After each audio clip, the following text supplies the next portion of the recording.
It is May 12th, 2024, and this is the newest addition to my bonsai collection. This is a Cotoneaster. I forget the full name of it, but it's not the rock spray that most people work with. That one's not quite hardy enough for my area. It is just now starting to bud out. I got some damage on it here from the snow load. I can keep this one outside all winter. It survives just fine. But I am going to check out the root system on this thing. I don't know what's going on down there, and since it's budding out right now, I think it's a good time for me to go ahead and check that out. All right, be back in a minute. All right, so here we are with that root ball. Let's dig in. All right, I'm getting down to the major roots. So this thing was only using about 1/3 of this big pot that it was in over here. I am getting to a bit of a root flare, which is kind of nice. I'm starting to see it flare out a little bit here, so getting down to where I can actually know where this the root plane is going to be. I do have a bunch of wrapping roots over here. Probably gonna start chopping on some of these just to get rid of them, so I can get the rest of this out. Hopefully, I'm not taking too much of the only real root system it has. All right. Be back in a few. All right, got her down to about as far as I want to get her. Some major roots out of the bottom down there, got those taken care of. Now we're just going to let her recover and hopefully grow out real nicely this year.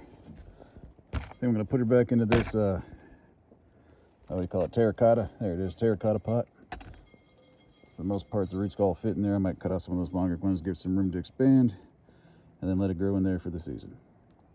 All right, let's get her potted up. All right, she's all potted back up. Got a couple rocks on there just to hold her in place a little bit. Now she's just got to grow and get healthy. See what she does. Back when got more to show you, folks.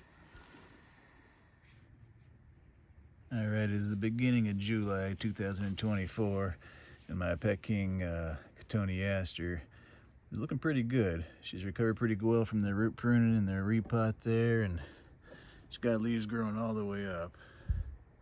Not quite as vigorous as I'd want her to be before I did any major operations on her, but I'm thinking that little bit of root base there maybe is hampering too much growth up on top.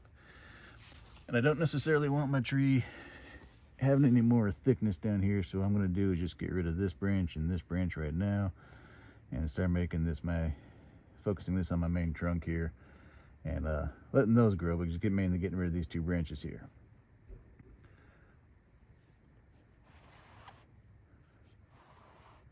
Let everything else just kind of keep doing what it's doing.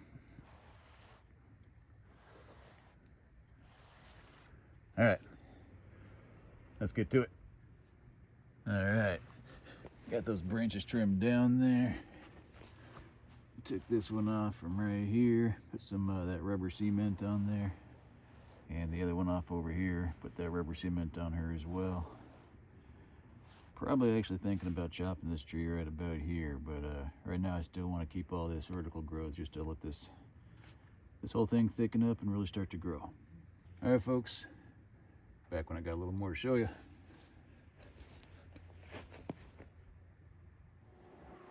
It is late October 2024. We're back with my Cotoneaster. Again, this is the Peking, P-E-K-I-N-G, Peking Cotoneaster. One that's hardy enough to live in my climate up here. I don't know what I was thinking when I put her in this terracotta pot. She's going to be outside all winter. Maybe I was thinking I was going to keep her inside for the winter. I don't know. But regardless, I should be putting this thing in something else because we're not getting much above 33 degrees during the daytime right now, and at night it's just dropping down colder. So regardless, I do need to give her a trim back since she's definitely gone to sleep and hibernating, or dormant I should say. Let's get this rock out of here. See a little bit more of that trunk. Let's take a little closer look at her.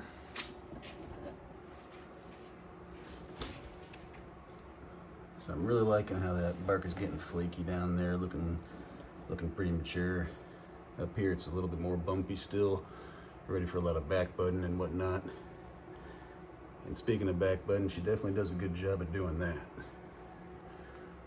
Some of these branches are just going way too wild and long, so need to do something about that. Probably get them trimmed way back a little bit here.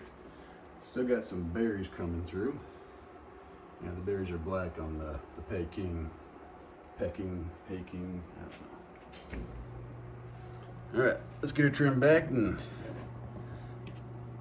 see what she looks like. And there she is, all trimmed back down again. Mainly just a stick in a pot now. I did keep one branch there, kind of thinking that might be a nice one for a primary branch, and the other one sitting on the other side. It'll be kind of a bar branch, but I'm just kind of leaving something to see how it buds back out with the young growth. See if that actually survives.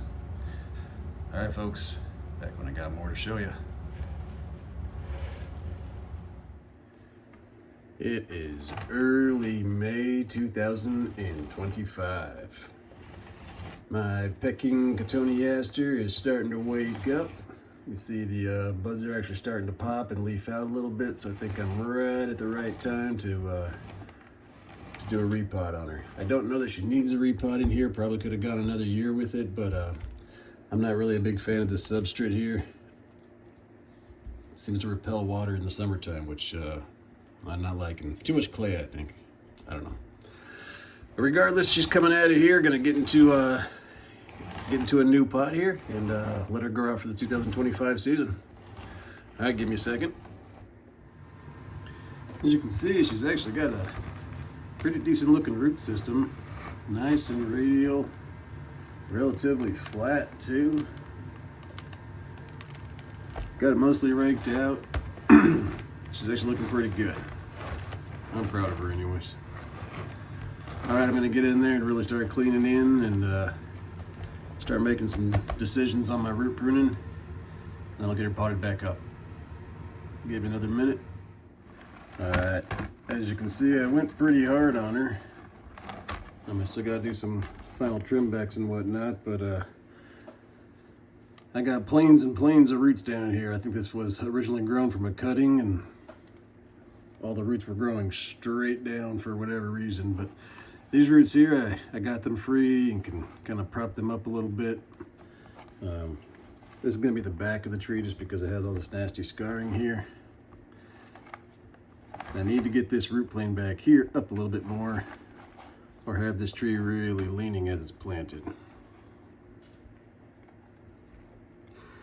I also need to fill in right through here, and I don't know how to make it do that, so I'm going to try to jerk these branches over as much as possible to make it look as radial as possible and kind of mask where it's a little bald. But there ain't nothing wrong with being a little bald, you know what I mean? All right, gonna get her potted back up. And there she is, all potted back up again. Ready for the 2025 growing season. I did not put her back into a pure bonsai substrate. I put her into the pumice and hemlock bark mulch. She's still really in development, so I don't really think I need to give her a really expensive substrate or anything like that. And I want the roots taken off and really giving her energy, so I don't want to restrict anything right now. So the pot she's in is actually rather large, giving her plenty of room to grow those roots out, and then plenty of room to grow those branches out and get super healthy for me. All right, folks, back when I got more to show you. It is early June 2025, and we are back with my Peking Cotoneaster. As you can see, the foliage is quite a bit bigger on this variety here, but this is the one that survives up here, so I'm hoping I can reduce the foliage down to maybe this size here, down to this size here. But I do plan to grow this tree out quite a bit still. I do have some flaws, as you can see here in the trunk. She's had quite a few pretty harsh cuts on her. Those are done from the nursery. I did a few more up on top here. Those seem to be healing over a little bit nicer. But the ones down here, They kind of got an ugly scar on them right now, and major bulge sticking out right here. Might be kind of hidden by the transition from the pot back there, but major bulge sitting right there. I don't know if I want to cut into it or just see if I can grow it out. Not real sure just yet. Maybe anybody with experience can give me some comments down there. Yeah, I'm really happy with her. Pretty proud of her. I think we're gonna have a lot of fun with this tree here. Folks, like it if you liked it. Subscribe if you want to follow along. Any comments, questions, concerns, violent criticisms, please leave them in the comment section below. And as always, be back when I got more to show you.